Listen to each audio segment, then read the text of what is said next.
Hello guys and welcome to my YouTube channel. So आज मैं आपके साथ डिस्कस करने वाली हूँ आरपीएससी असिस्टेंट प्रोफेसर एग्ज़ाम का सिलेबस। तो इस एग्ज़ाम के सिलेबस में आप देख पा रहे होंगे हमारे 3 पेपर होने वाले हैं। इसमें मैं बेसिकली फिजिक्स का ही जो सिलेबस है उसे डिस्कस करने वाली हूँ। सो इसमें एग्ज़ाम में पेपर 1 होगा आपका, जो कि आपके सब्जेक्ट से रिलेटेड रहेगा। पेपर 2 भी रहने वाला है आपका, ये भी सब्जेक्ट से रिलेटेड रहेगा। एंड पेपर 3 जो कि आपकी जनरल स्टडी से रिलेटेड रहेगा।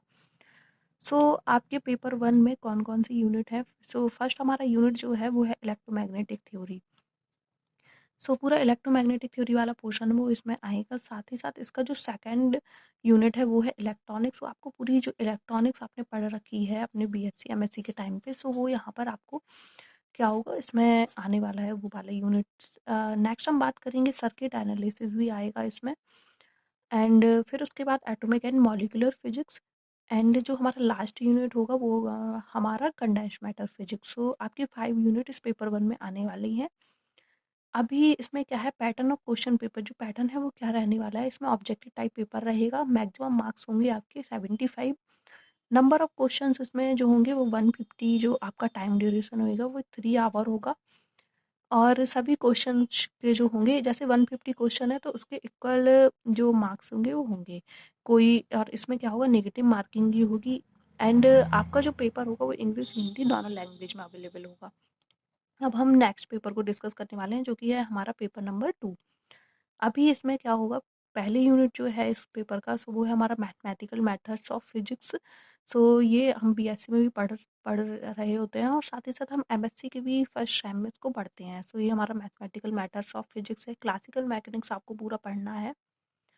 सो बेसिकली क्लासिकल मैकेनिक्स ये पार्ट तो हम 9th क्लास से ही पढ़ना स्टार्ट कर देते हैं। सो ये पूरा पोर्शन आपको बीएससी एमएससी में जो भी पढ़ा हुआ है आपने, बेसिकली एमएससी का पोर्शन है इसमें ज़्यादातर तो। एंड जो बीएससी ऑनर्स में रहता है सो वो भी इससे मैच करेगा। सो यहाँ पर आप क्लासिकल मैकेनिक्स को कंप्लीट कर सकते हैं अपना पूरा। फिर उसके बाद आपका जो थर्ड यूनिट है वो है हमारा क्वांटम मैकेनिक्स। क्वांटम मैकेनिक्स सो यहाँ पर आप कंप्लीट कर सकते हो क्वांटम मैकेनिक्स को भी। ये ऑलरेडी हमारा कंप्लीटेड होता है एमएससी में भी, इवन हम नेट के लिए भी पढ़ते हैं, सेट के लिए भी पढ़ते हैं। तो हमारा सिलेबस तो ऑलरेडी कंप्लीटेड ही रहता है, बट हमें क्या करना होता है, उसका रिवीजन करना होता है। सो अब हमारे पास जो फोर्थ यूनिट है वो हमारा थर्मोडायनेमिक स्टैटिस्टिकल फिजिक्स है हमारा।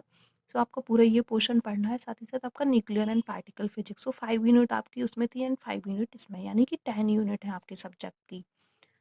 अब pattern of question paper same वही पैटर्न, यानी कि maximum marks 75, number of question 153 hour timing रहेगा। एंड नेगेटिव मार्किंग भी रहेगी आपकी। हिंदी एंड इंग्लिश बहुत लैंग्वेजेस में अवेलेबल होगा।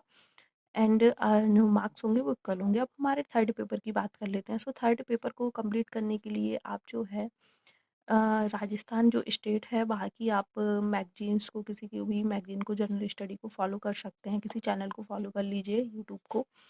सो वहाँ पे आपको ना इसमें काफ़ी हेल्प मिल जाएगी। हिस्ट्री है, आर्ट है, कल्चर है, लिटरेचर है, हेरिटेज है राजस्थान का, जो आपको पढ़ना होगा। इसमें पूरा इसका सिलेबस दिया हुआ है और ये पूरा स्टेट से रिलेटेड है। सो आप किसी अदर स्टेट से है ना, तो आपको जनरल कैटेगरी में ही फाइट करना होगा। यदि आप राजस्थान स्टेट से ही हैं सो आपके लिए बेनिफिट होगा कैटेगरी वाइज भी।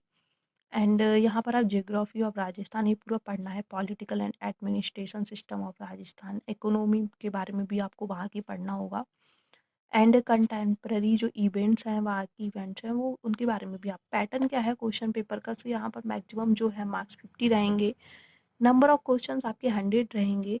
ड्यूरेशन 2 आवर्स रहने वाला है और सभी क्वेश्चन के इक्वल मार्क्स होंगे। नेगेटिव मार्किंग भी होगी, हिंदी एंड इंग्लिश में अवेलेबल। टोटल 400 क्वेश्चंस जो होंगे इसमें आएंगे। So thank you very much and subscribe my YouTube channel for further updates.